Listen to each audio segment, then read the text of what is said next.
हर हर महादेव कथा। जब शिव स्वयं घर में वास करने लगे, वह घर जो साधारण था पर आत्मा से पुकार रहा था, उत्तर भारत के एक छोटे से नगर के किनारे एक साधारण सा घर था। ना बहुत बड़ा ना बहुत छोटा। मिट्टी और ईंटों से बना वह घर बाहर से भले ही सामान्य दिखता था, लेकिन भीतर एक ऐसी आत्मा रहती थी जो वर्षों से किसी अदृश्य पुकार को सुन रही थी। उस घर में रहने वाला व्यक्ति था अनंत शर्मा। अनंत कोई सिद्ध योगी नहीं था, न वह कोई बड़ा विद्वान था। वह एक सामान्य व्यक्ति था, नौकरी करता, परिवार चलाता, जीवन की जिम्मेदारियों में उलझा हुआ। लेकिन उसके भीतर एक चीज असाधारण थी, भगवान शिव के प्रति निस्वार्थ श्रद्धा। वह न दिखावे की पूजा करता था, न ऊंचे स्वर में भजन। उसकी पूजा बहुत सरल थी। सुबह उठकर स्नान, घर के छोटे से मंदिर में दीपक जल और मन से निकला एक ही मंत्र, AUM नमः शिवाय। कोई विशेष व्रत नहीं, कोई तामझाम नहीं, बस श्रद्धा। ब्रह्म मुहूर्त की पहली दस्तक। एक दिन की बात है। रात गहरी थी। घड़ी ने ठीक 3:48 का समय दिखाया। अचानक अनंत की आंख खुल गई। कोई सपना नहीं, कोई डर नहीं, कोई आवाज नहीं, बस एक गहरी शांति। वह कुछ क्षण बिस्तर पर बैठा रहा। मन असामान्य रूप से शांत था। हृदय हल्का लग रहा था। ऐसा लगा मानो किसी ने भीतर से कहा हो, उठो। वह उठा, बिना किसी आलस के। ये बात उसे स्वयं अजीब लगी। जब वह मंदिर के पास गया तो उसके नेत्र भर आए। मन अपने आप मंत्र में डूब गया। उसी दिन से यह क्रम चल पड़ा। हर सुबह ब्रह्म मुहूर्त में उसकी नींद खुलने लगी। स्वप्न जो साधारण नहीं थे, कुछ दिनों बाद स्वप्न आने लगे। वह स्वयं को किसी प्राचीन शिव मंदिर में देखता, हाथ में जल, आंखों में आंसू और होठों पर मंत्र। कभी वह स्वयं को कैलाश की ओर बढ़ते देखता, कभी शिवलिंग से प्रकाश निकलता दिखाई देता। एक स्वप्न में उसने देखा, भगवान शिव स्वयं मुस्कुरा रहे हैं, कुछ कह रहे हैं, पर शब्द नहीं सुनाई दे रहे। जागने पर भी हृदय कांपता रहता। शंख की वह सुबह, एक सुबह जैसे ही उसकी आंख खुली, पास के मंदिर से शंख की ध्वनि गूंज उठी। वह ध्वनि केवल कानों में नहीं, सीधे हृदय में उतर गई। उस दिन अनंत ने पहली बार अनुभव किया, घर में कुछ बदल रहा है, मीठी सुगंध का रहस्य। एक दिन पूजा करते समय उसे अचानक एक मीठी सुगंध आई, न अगरबत्ती की, न धूप की, कुछ अलग, बहुत अलग। पूरे घर में वह सुगंध फैल गई, पर आश्चर्य की बात, उसकी पत्नी और बच्चे कुछ भी महसूस नहीं कर पाए। वह समझ गया, यह इंद्रियों से परे का अनुभव है, जीवों का आगमन। अब एक अजीब घटना होने लगी। जैसे ही वह पूजा में बैठता, कभी दरवाजे पर कुत्ता आ जाता, कभी गाय आकर खड़ी हो जाती, कभी कोई साधु या भिक्षुक दस्तक दे देता। पहले वह संकोच करता, फिर उसने उन्हें भोजन देना शुरू किया, और हर बार ऐसा करने पर उसका मन और हल्का हो जाता। अतिथि जो संदेश बनकर आए, एक दिन पूजा के समय उसके दूर के रिश्तेदार अचानक आ पहुंचे। वे अपने साथ प्रसाद और वस्त्र लाए थे। अनंत के नेत्र भर आए। उसे भीतर से स्पष्ट संकेत मिला, तेरी पूजा स्वीकार हो चुकी है। कर्मों की परीक्षा, लेकिन शिव की कृपा के साथ परीक्षा भी आती है। एक दिन अनंत क्रोध में किसी से कठोर शब्द बोल बैठा। उसी रात उसे भारीपन महसूस हुआ। मन अशांत था, सुगंध गायब थी। उसे समझ आ गया, शिव केवल पूजा नहीं, कर्म भी देखते हैं। अगले दिन उसने क्षमा मांगी मन से, और शांति लौट आई। नीलकंठ का दर्शन, 3 दिन लगातार घर से निकलते समय उसे नीलकंठ पक्षी दिखाई दिया। तीसरे दिन उसकी आंखों से आंसू बहने लगे। उसे झात हो गया, महादेव सुन चुके हैं। शिव का वास, एक रात स्वप्न में उसने देखा, भगवान शिव उसके घर के मंदिर में विराजमान है। शिव बोले नहीं, बस दृष्टि डाली, और वह दृष्टि ही वरदान थी। नींद खुली तो पूरा घर शांति से भरा था। अब अनंत को किसी प्रमाण की आवश्यकता नहीं थी। वह जान चुका था, जहां श्रद्धा है, जहां शुद्ध कर्म है, जहां अहंकार नहीं, वहां स्वयं शिव वास करते हैं। ये कथा हमें यही सिखाती है कि भगवान शिव को पाने के लिए आडंबर नहीं, बल्कि भाव, शुद्धता और कर्म चाहिए। अगर आप भी इन संकेतों को अनुभव कर रहे हैं, तो समझ लीजिए, महादेव आपके बहुत समीप हैं। जब कृपा के बाद परीक्षा आती है, जिस दिन अनंत को यह अनुभूति हुई कि महादेव उसके समीप हैं, उसी दिन से जीवन आसान नहीं हुआ, बल्कि जीवन और सूक्ष्म हो गया। अब हर भाव, हर विचार, हर कर्म जैसे कोई देख रहा हो। अनंत ने महसूस किया कि अब उसके भीतर गलत सोच उठते ही मन भारी हो जाता है।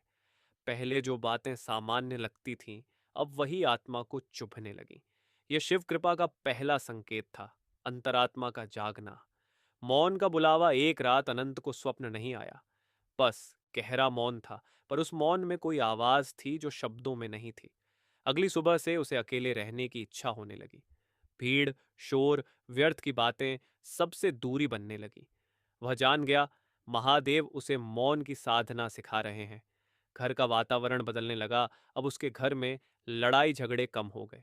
बच्चे बिना कहे मंदिर में हाथ जोड़ने लगे। पत्नी के स्वभाव में अजीब सी शांति आ गई। घर में आने वाले लोग कहते, पता नहीं क्यों आपके घर में बैठते ही मन शांत हो जाता है। अनंत मुस्कुरा देता। वह कारण जानता था। नकारात्मक शक्ति का अंतिम प्रयास। एक दिन अचानक घर में अजीब सी बेचैनी फैल गई। रात को भारी सपने आने लगे। दीपक बार बार बुझने लगा। अनंत समझ गया, जब प्रकाश पड़ता है तो अंधकार अंतिम प्रयास करता है। उसने डर नहीं दिखाया, बस मंत्र जप में बैठ गया। AUM नमः शिवाय। कुछ ही देर में सब शांत हो गया। शिव का संदेश उसी रात स्वप्न में शिव प्रकट हुए। इस बार वे मौन नहीं थे। उन्होंने कहा, मैं मंदिरों में नहीं, तेरे भाव में वास करता हूं। अनंत की आंखों से आंसू बहने लगे। कर्मों की शुद्धि। अब अनंत ने अपने जीवन की एक एक चीज बदलनी शुरू की। झूठ कम हुआ, क्रोध पर नियंत्रण आया, दूसरों के प्रति करुणा बढ़ी। वह समझ गया, पूजा 1 घंटा है, कर्म पूरे दिन।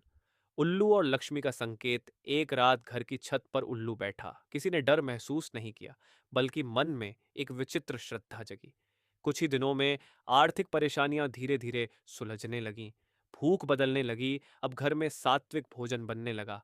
मांस, मदिरा अपने आप छूट गई। किसी ने रोका नहीं, किसी ने आदेश नहीं दिया। यह परिवर्तन भीतर से आया। शिववास का वास्तविक अर्थ। एक दिन अनंत मंदिर में बैठा था।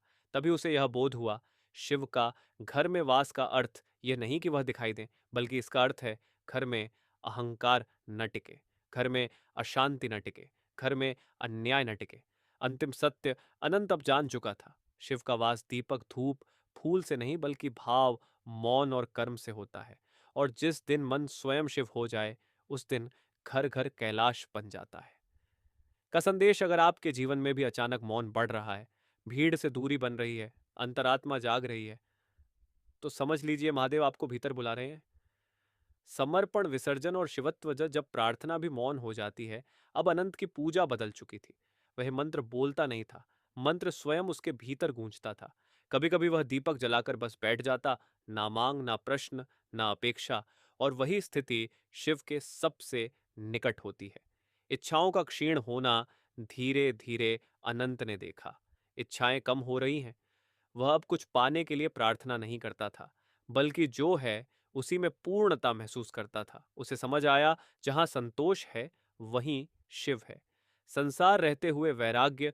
अनंत घर में था, पर बंधा नहीं था। वह कार्य करता था, पर फल से मुक्त था। यही गीता का सार था, यही शिव मार्ग। अंतिम परीक्षा अहंकार। एक दिन लोग उसके पास आने लगे, कोई सलाह लेने, कोई आशीर्वाद पाने। यही महादेव ने सबसे कठिन परीक्षा रखी। क्या वह स्वयं को विशेष मानेगा? अनंत ने सबको एक ही उत्तर दिया, मैं कुछ नहीं जानता, शिव ही सब करते हैं। और अहंकार वहीं भस्म हो गया।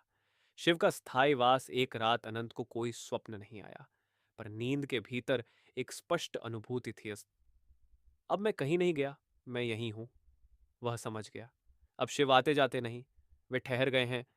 घर नहीं, हृदय बना कैलाश। अब वह घर केवल ईंट पत्थर नहीं था, वह ऊर्जा क्षेत्र बन चुका था, जहां बैठते ही मन शांत हो जाता।